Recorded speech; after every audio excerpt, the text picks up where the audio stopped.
An atheist, if asked, who made you, will answer, well, nobody, nothing. We, as a creation, are the result of the Big Bang, which brought the universe into existence, and we are the result of evolution, which brought life into existence and the diversity of life as we know it. That is the atheist answer. But does that answer make sense? I would submit that it does not, and here is the evidence. To begin with, let's look at the Big Bang. First of all, let's understand that the Islamic religion does not have any problem with the Big Bang. Islamic religion does not deny that the Big Bang happened.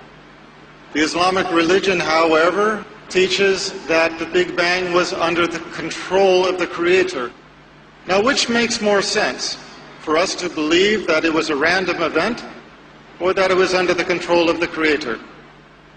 To begin with, the Big Bang did not start with the explosion. The Big Bang started long before.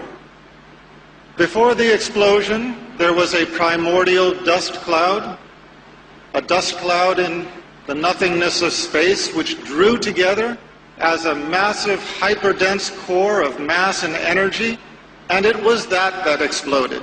So, where did this dust cloud come from? Where did the primordial dust, where did the energy come from for this explosion?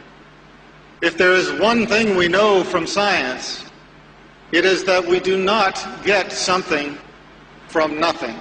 In the explosion, it was the greatest explosion in the history of our universe. It blew everything outward to the universe as we have it today, which is expanding as we know it. And yet we are to believe that this supposedly random event resulted in the perfection of the universe as we know it, whereas any other explosion results in destruction and chaos.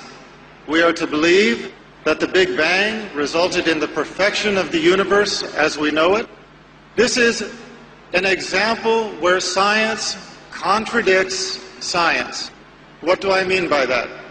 If you are going to explain the universe on the basis of science, you cannot have science contradicting the science that explains the existence of the universe.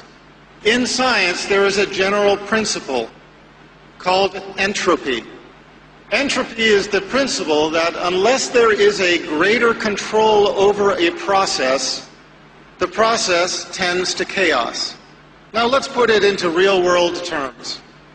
It does not matter whether you are talking about your child's bedroom, the kitchen sink, your workplace, or a complex chemical reaction. If it is not under control, it generates into chaos. If your child does not clean up his room, if somebody does not control the dishes in the sink, if somebody does not control the chemical reaction, the result is going to be random and chaos. But we are to believe that the massive explosion of the Big Bang resulted in perfection and not chaos. This is an example where science contradicts science.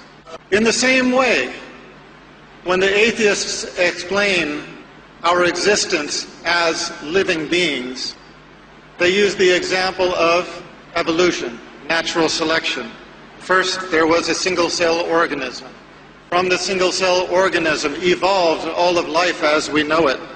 But you know, if there's one thing that we know from our lives, it is that if you look at something, you know where it came from.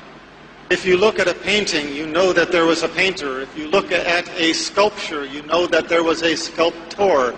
If you look at a building, you know that there was an architect and a construction company. And yet we are to look at creation and think that there is not a creator.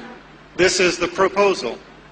The proposal of the atheist is that we evolved by natural selection with the absence of a creator.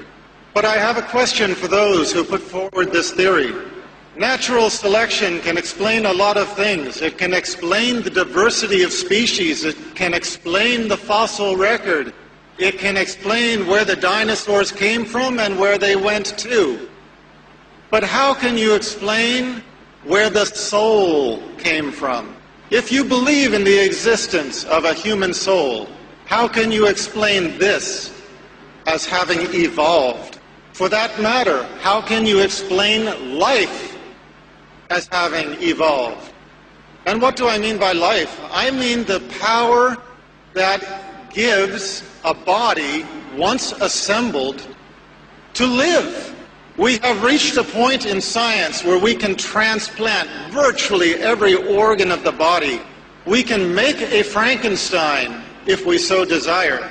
But not all of the world's scientists over the history of mankind, if you brought them all together, cannot make them live. We cannot even make the wing of a gnat in the perfection that it has been made by our Creator. And we cannot give a body life. That is why, once dead, medicine is not able to revive a dead person, even when their organs are still functioning. So, the explanation that we developed from natural selection is another example where science contradicts science.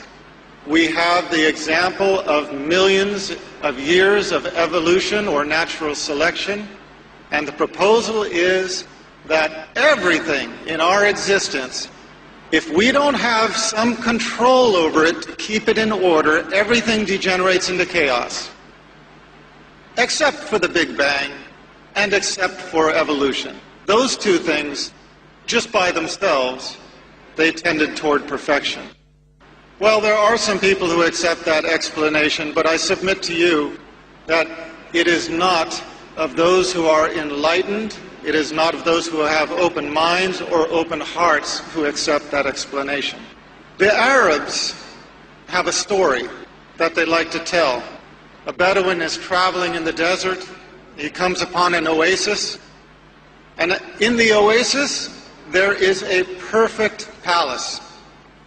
Now there are no building materials around. He finds another nomad and he asks him, "Where did this palace come from?"